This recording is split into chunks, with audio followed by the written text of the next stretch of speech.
Okay, yeah, so I'll share about a little bit about my journey over the past 2 years, and what God has done in terms of helping me grow and blessing me and my family. So a little bit about myself. My name is Kenneth Wong.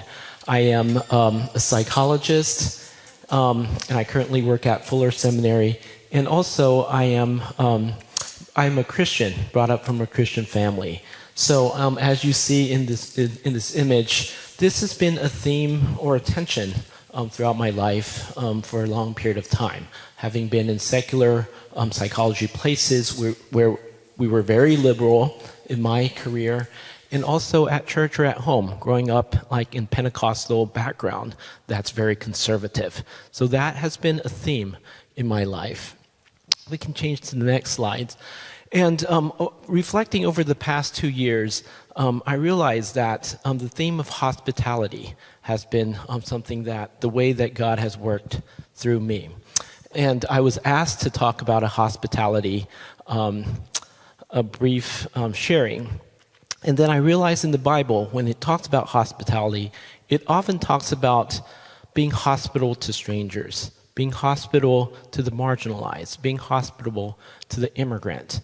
And in reflecting on my own experience, I haven't been really that open to being hospitable to strangers or being hospitable to people who are very different than me.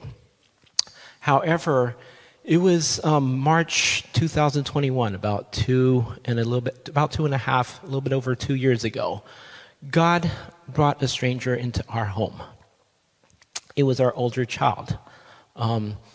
And she came out to us as non-binary gender. And that was very strange and challenging for me. It was very disorienting from someone who I've seen as a boy for over 20 years, telling me that he's in between. They were in between at that time. And then they later on transitioned into becoming a transgender woman. It was hard because it was disorienting. It was something that I never thought of or expected. It wasn't something that I had a lot of exposure to. And if we can flip to the next slide, it was a journey in terms of being a parent of a transgender child. Initially, a lot of shock, and also had to compartmentalize. Okay, I still need to function, go to work, put this out of my mind. And there's times when I wish that it could go back to what I was used to, go back to what I had expected of my child, who was a boy like me. And initially, it was a lot of worries, worrying about, okay, what will their future be like? How will it impact their relationship? How will it impact their career and just their social life? How will it impact our family too? A lot of internal tension within me, but also a fear of not wanting to offend or hurt someone who I love so much. And so for 3 months, it was just silent. We just don't talk about it. But it was hard for me. It was hard for me to look at her dressing more and more like a girl. I would cringe every time I see something ordered through Amazon Prime. I would get an email, and oh, what is this? Oh, it's a bra. I can't imagine this. Or it's a dress. And it took a while for me to no longer cringe at getting a notification of my Amazon orders now. And not communicating wasn't helpful, but I was blessed to have some friends, secular friends, who were very familiar with transgender folks, and they normalized my challenges. They said, okay, your daughter's much ahead of you. You just learned about this information a few weeks ago, a few months ago. It's okay to be disoriented, but you can communicate too. And also it was very helpful to know that it's okay that I will make mistakes, that parents of transgender child have hurt or said things that was offensive. And we started to communicate, and that was a blessing. We started to go off weekly walks, hour-long walks, and it was a space for me to ask her questions and for her to share her experiences. I remember a few things. One time when I was very uncomfortable with how she was dressed, I even thought of maybe I'll just pull out my pink shirts. I have some pink shirts and stuff and try to, identify with that. Sort of like when we have cancer friends, we shave our heads because of how awkward it would be for them.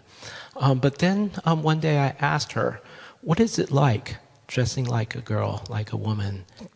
And she said, it was a sense of euphoric. That was mind-blowing for me. I had thought it was uncomfortable. It was weird. And I learned a lot from her that was very different from my original framework. And there was a time when I sensed a huge grief. I remember watching one of our family videos. It was our child when she was 2 years old as a boy. And I just sobbed.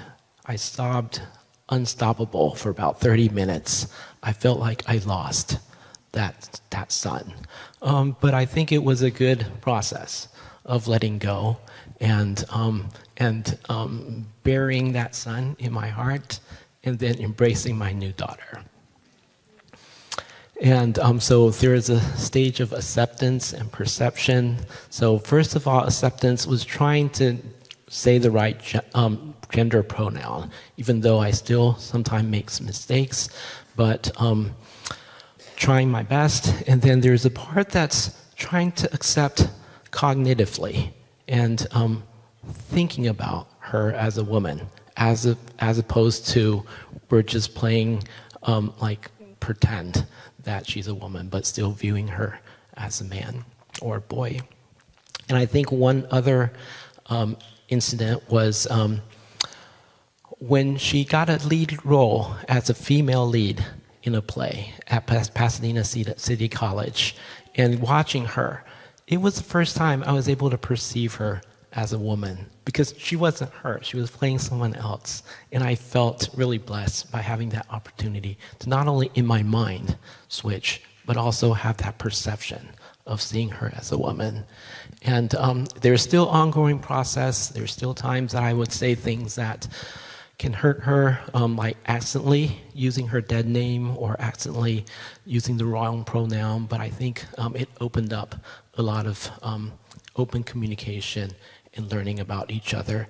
And I feel really blessed, if we can shift to the next slide, that I had this opportunity that God has expanded my perception about gender identity, and really blessed that now my relationship with Juliet is much, much more deeper than it was before she transitioned. And this is a picture of our family. Juliet's the second to the left.